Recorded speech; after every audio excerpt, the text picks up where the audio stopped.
ବଡମ୍ବାକୁ NAC ଘୋଷଣା ପୂର୍ବରୁ ଚୂଡ଼ାନ୍ତ କ୍ଷେତ୍ର ନିର୍ଦ୍ଧାରଣ ପାଇଁ ସର୍ବସାଧାରଣ ଜନତାଙ୍କ ମତାମତ ନିମିତ୍ତ ବଡମ୍ବା, କୋଲେଶ୍ୱର, ପରଜାପଡ଼ା, ଗୋପମଥୁରା, ଗଡ଼ପୋଖରୀ ଗ୍ରାମ ପଞ୍ଚାୟତରେ ସ୍ୱତନ୍ତ୍ର ଗ୍ରାମସଭା କରାଇବା ପାଇଁ ବ୍ଲକ ପ୍ରଶାସନ ତରଫରୁ ନିର୍ଦ୍ଦେଶ ଦିଆଯାଇଥିଲା।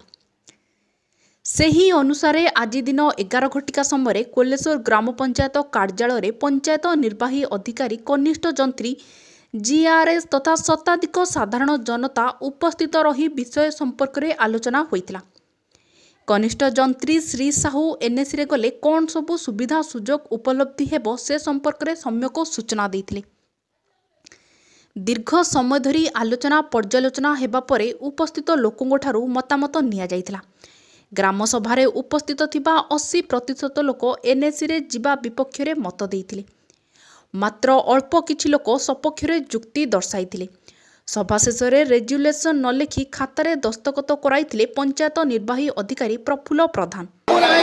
ରେଜୁଲେସନ ନ ଲେଖି କାହିଁକି ଦସ୍ତଖତ କରାଇଛନ୍ତି ବୋଲି